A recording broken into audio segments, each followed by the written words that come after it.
मेरे प्रिय भाई और बहनों, मुझे कई दंपति मिलते हैं जो दोनों काम करते हैं।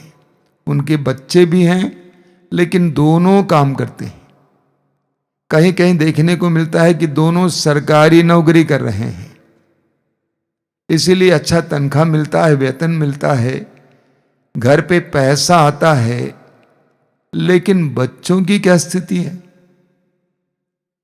कभी कभी सुनने को मिलता है कि बच्चे दादा दादी के साथ हैं, कहीं नाना नानी के साथ हैं।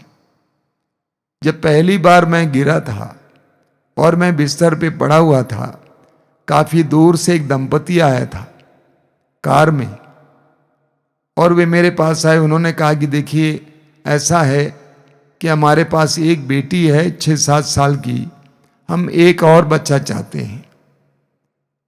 मैंने पूछा कि बेटी कहाँ, कितने में पढ़ रही है? उन्होंने कहा कि 2 में पढ़ रही है। बेटी कहाँ रहती है? उन्होंने कहा कि बेटी को हमने हॉस्टल में लगाया है। क्यों? हम दोनों काम कर रहे हैं, सरकारी नौकरी कर रहे हैं। मैंने उनसे सवाल किया, आप एक और बच्चा चाहते हैं ताकि उसको भी हॉस्टल में डालें? बताइए, पैसा बहुत तो आता ही है, लेकिन बच्चों का क्या होगा? बाल्यावस्था में बच्चों को पैसा नहीं चाहिए, बच्चों को प्यार चाहिए, मम्मी पापा की संगति चाहिए, दुलार चाहिए, प्रोत्साहन चाहिए। बाल्यावस्था में पैसा नहीं बल्कि प्यार चाहिए। नतीजा क्या होता है? मम्मी पापा दोनों काम कर रहे हैं, बच्चे भटक जाते हैं, बचपन से ही टेढ़े होने लगते हैं, दादा दादी को, नाना नानी को किसी तरह से फुसलाकर गंदगी में फंस जाते हैं, नशा खाने पीने लगते हैं, गंदी गंदी आदतें आ जाते हैं। देखिए, यूहन्ना के सुसमाचार के अध्याय 1 उसके वाक्य 38 में प्रभु यीशु ने अपने प्रथम शिष्यों से एक सवाल किया। ये पहला सवाल था यूहन्ना के सुसमाचार के अनुसार। प्रभु ने पूछा, क्या चाहते हो? 2 शिष्य यीशु का अनुगमन कर रहे थे। यीशु ने मुड़कर देखा और पूछा, क्या चाहते हो? और आज हम में से हर एक से भी प्रभु यही सवाल करते हैं, क्या चाहते हो? जीवन में तुम्हें क्या चाहिए? हमें स्पष्ट इसका उत्तर होना चाहिए हमारे अंदर। हमें क्या चाहिए? हमें पैसा चाहिए या परिवार चाहिए? ऐसे दंपतियों को यह निर्णय लेना होगा कि हमें पैसा चाहिए या परिवार चाहिए। चलो, जमाना बीत गया, आने वाली पीढ़ी को यह समस्या नहीं होगी, क्योंकि दोनों को सरकारी नौकरी शायद ही मिलेगी। नौकरियां कहां हैं? लेकिन आज के जो दंपति हैं, जो दोनों काम करते हैं, आपको ये सोचना होगा कि हम चाहते क्या हैं। क्या पैसा चाहते हैं या परिवार चाहते हैं? इस बात का ख्याल कीजिए। आपका भविष्य आपके परिवार पर, आपके बच्चों पर निर्भर है। आपका भविष्य आपके पैसे पर निर्भर नहीं है, आपके बच्चों पर निर्भर है। अगर आपके बच्चे अच्छे निकलेंगे तो आप देखेंगे आपके जीवन के अंतिम पल बहुत अच्छे होंगे। पैसा आपको भविष्य नहीं दे सकता है, आपके बच्चे ही आपके लिए महत्वपूर्ण हैं।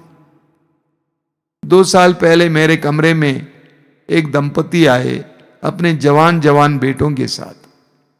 बहुत अच्छे लड़के, पति पत्नी दोनों सरकारी नौकरी कर रहे थे। एक सेना में थे और एक सरकारी अस्पताल में नर्स हैं, स्टाफ नर्स हैं। उन्होंने कहा कि हम दोनों काम कर रहे थे, लेकिन बच्चे जब छोटे थे, हम दोनों मिलकर निर्णय लिए कि हम में से एक घर पे होगा। पत्नी ने कहा कि आप एक काम कीजिए, आप सेना में रहते हैं, दूर रहते हैं, आप छुट्टी ले लीजिए। पति ने छुट्टी ले ली। पत्नी ने कहा कि मैं पास में अस्पताल में रहती हूं, मैं रोज आ सकती हूं। इस तरह पति ने बच्चों को संभाला।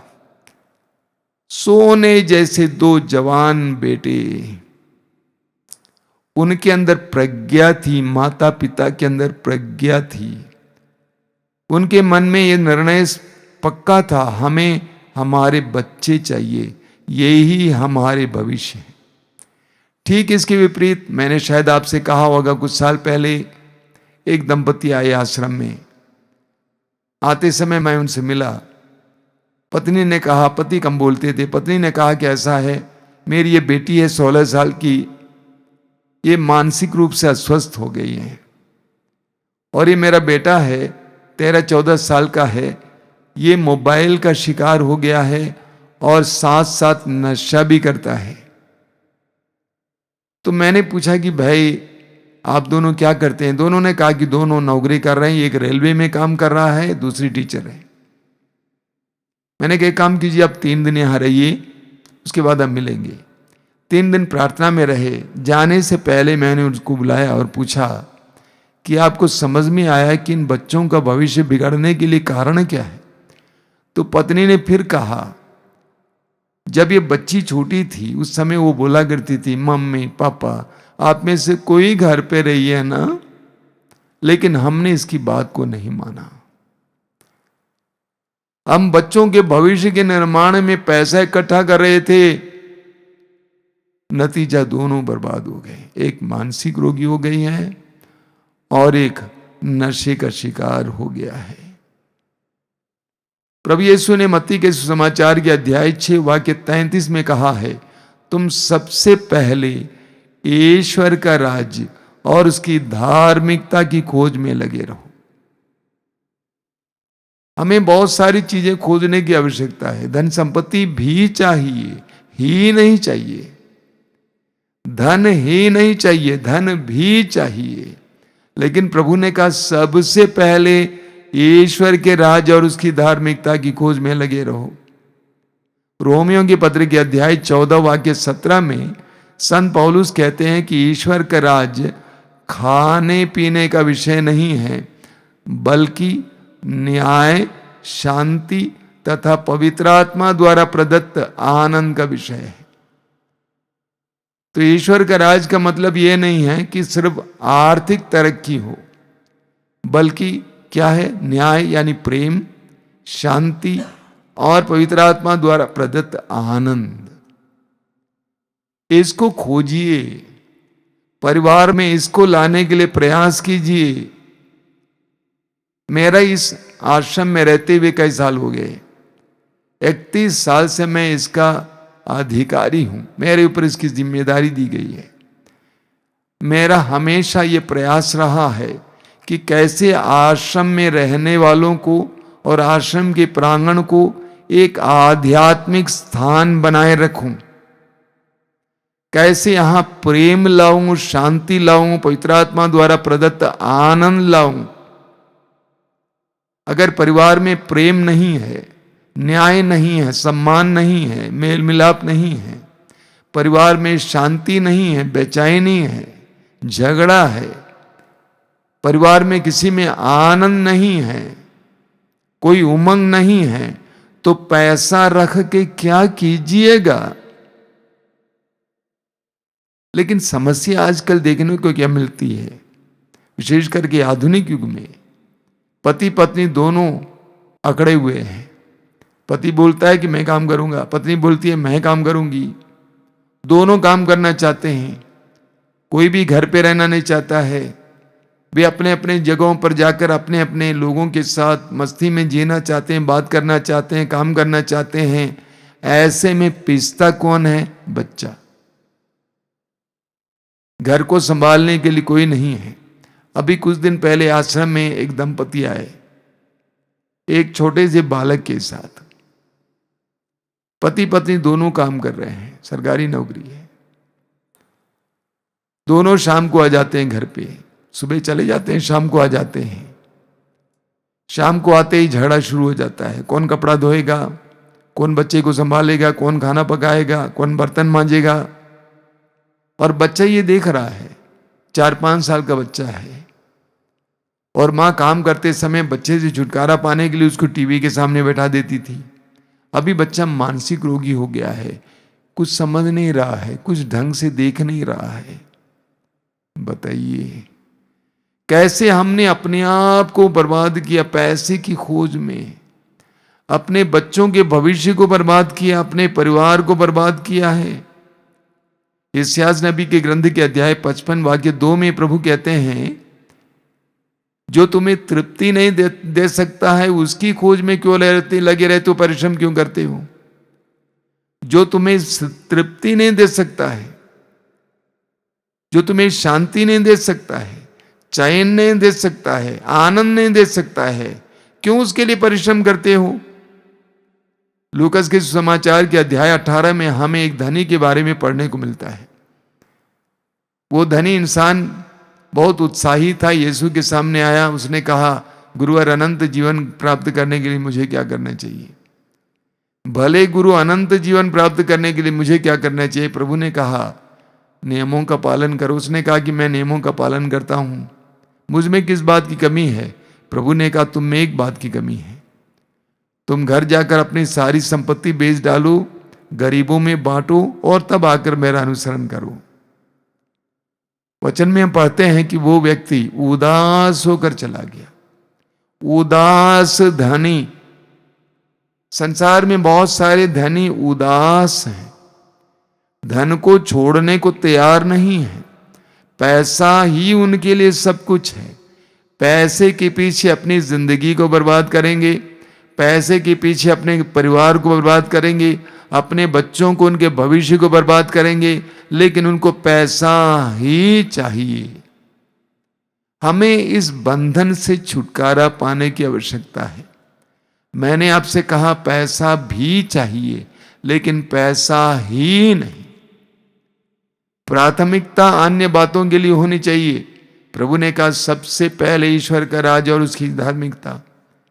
सबसे पहले इस बात की खोज करो, कैसे मेरे परिवार में शांति स्थापित करूं, मेल मिलाप स्थापित करूं, आनंद स्थापित करूं।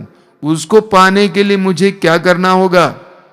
जिस तरह धन पाने के लिए हम मार्ग ढूंढते हैं, उपाय ढूंढते हैं, उसी तरह शांति, प्रेम, आनंद पाने के लिए भी हमें मार्ग ढूंढना होगा। एफेसियों के पत्र के अध्याय 5 वाक्य 10 में संत पौलुस कहते हैं, आप ये पता लगाते रहें कि प्रभु को कौन सी बातें प्रिय हैं। आप ये पता लगाते रहें कि प्रभु को कौन सी बातें प्रिय हैं। जो प्रभु को बातें प्रिय हैं वो हमारे लिए हितकर होंगी। यानी हमारे लिए हितकर क्या है? क्या पैसा ही हमारे लिए हितकर है, या परिवार के लिए अन्य बातें भी हितकर हैं? हमारी प्राथमिकताएं सही होनी चाहिए। सबसे पहले प्रभु के नियम का पालन कीजिए। सबसे पहले ईश्वर के राज और उसकी धार्मिकता की खोज में लगे रहें। उसके बाद अन्य चीजों की। परिवार में कैसे शांति लाएं, प्रेम लाएं, मेल मिलाप लाएं, कैसे हमारे घर और हमारे परिवार स्वर्ग बने, ताकि हमारे बच्चे स्वर्गिक अनुभूति महसूस कर सकें, प्रेम अनुभव कर सकें, शांति अनुभव कर सकें, एक दूसरे के प्रति सम्मान और आनंद महसूस कर सकें। आइए हम प्रार्थना करें। प्रभु धन्यवाद देते हैं इस समय के लिए, इन पवित्र क्षणों के लिए। तू हमारी प्राथमिकताओं को सही करना चाहता है। तू नहीं चाहता है कि हम बर्बाद हो जाएं, हमारा भविष्य बर्बाद हो जाए, हमारे परिवार बर्बाद हो जाएं, हमारे बच्चे बर्बाद हो जाएं। तू चाहता है कि जितना तूने हमें दिया है उन सारी संसाधनों को इस्तेमाल करते हुए हम स्वर्गिक अनुभव कर सकें। हमारे परिवारों में शांति हो, प्रेम हो, न्याय हो, सम्मान हो, मेल मिलाप हो, आनंद हो। प्रभु हम पर दया करना, हमारी आंतरिक आंखों को खोलना। तूने अपने शिष्यों से पूछा क्या चाहते हो, आज तू हमसे भी पूछ रहा है क्या चाहते हो। सच्ची बातें, अच्छी बातें, जो बातें तुझे प्रिय हैं, वो ढूंढने के लिए हमें कृपा दीजिए। आमीन।